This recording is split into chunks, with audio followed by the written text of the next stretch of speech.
Good morning. Welcome to this week's market update. One question we've heard from several clients this week is about rising oil prices and whether that could impact the markets. Let's take a minute to walk through what's happening and what it may mean. Last week, U.S. equities finished modestly lower. The Dow was down about 2%, the S&P 500 declined around 1.6%, and the Nasdaq slipped roughly 1.3%. A big driver behind the volatility has been rising oil prices. Oil has been recently hovering near the $100 per barrel mark as military operations involving Iran and disruptions to shipping through the Strait of Hormuz, one of the world's most important oil transport routes, have created uncertainty around supply. When energy prices move quickly like this, markets often react with short-term volatility. That said, periods like this are not unusual. In fact, temporary volatility often creates opportunities for long-term investors who stay focused on their plan rather than reacting to headlines.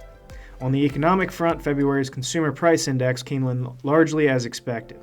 Inflation rose 0.3% for the month and 2.4% year over year, which showed price pressures had been moderating before the recent increase in energy prices.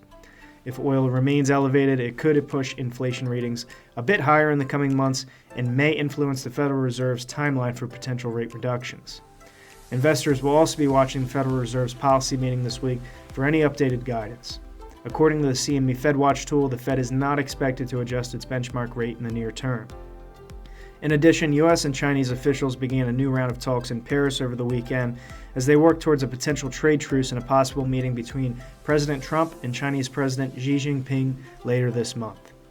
Later in this week, we'll see the release of the Producer Price Index, which could offer additional insight into wholesale inflation trends. As always, we'll continue to monitor these developments and keep you informed.